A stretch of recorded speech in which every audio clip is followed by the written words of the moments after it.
One of the joys of setting up Fantom over a decade ago was it allowed me to work with many people I'd known and admired for years. As the business has grown, it has also allowed us to celebrate the work and career of those who are sadly no longer with us. Kenneth Williams is someone I came to know subliminally, first as a child through his vocal prowess on Will o' the Wisp, and then as I grew up, he became familiar to me through the many carry-on appearances he made.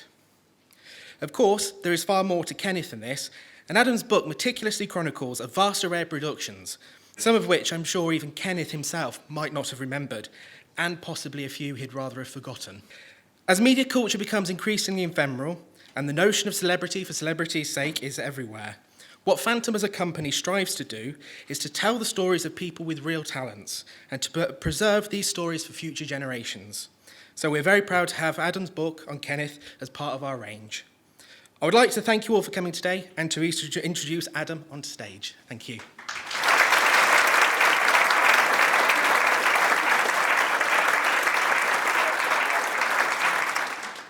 Well, hello everybody. Right, there are many sides to the genius of R. Kenneth. R. Kenneth, which Lorraine gave me that lovely title to him, R. Kenneth, which I really think is beautiful that she came up with, and I've always used that. Not only was he a comedic and dramatic actor, a film star, a broadcaster, a director, an author, a writer, a diarist, a raconteur, as well as being an instantly recognisable personality in his own right.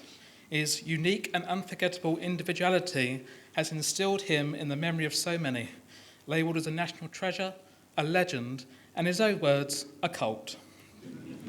For me, he has always been my hero and a staple part of my life after I saw him on television reading James and the Giant Peach on Jackanory in 1986.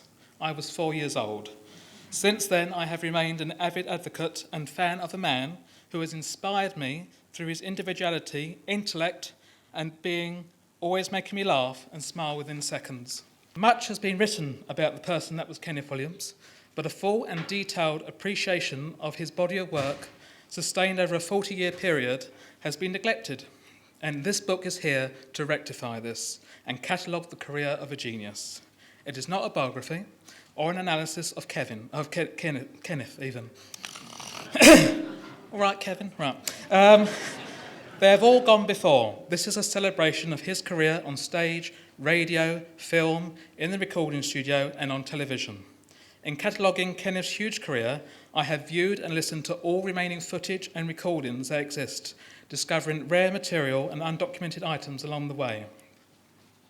The journey has been a remarkable one, sustained over the last 20 years, which began as simple homemade checklists, through to meeting and speaking with names that have just been to me part of the legend that is Kenneth Williams.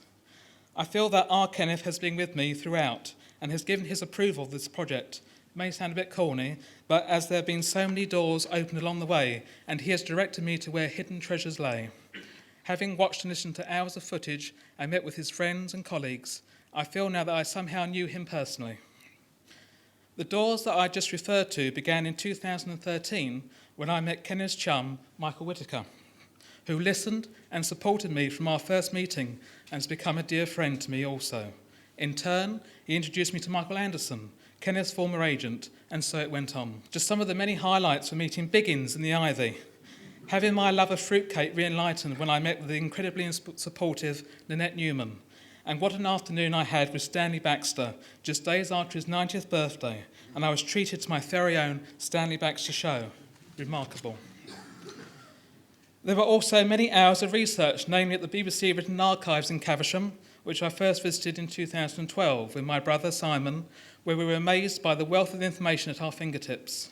There will be many more trips and not so much fun trawling through reels and microfilm, which I can assure you isn't easy.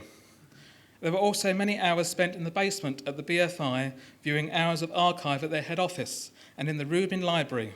And I must thank Kathleen Dixon, who I hope is here today, for her patience and research in finding out what was viewable and what had been wiped.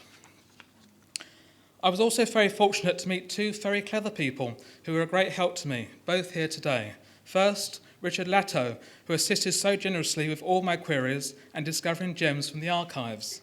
And then the amazing Keith Wickham, who is a genius of restoration and made available to me so many radio shows, some of which I thought I would never hear. Two amazing finds that I must make mention to.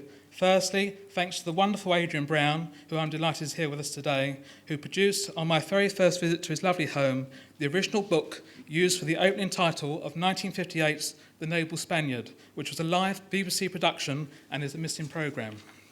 However, that is not where the excitement ended.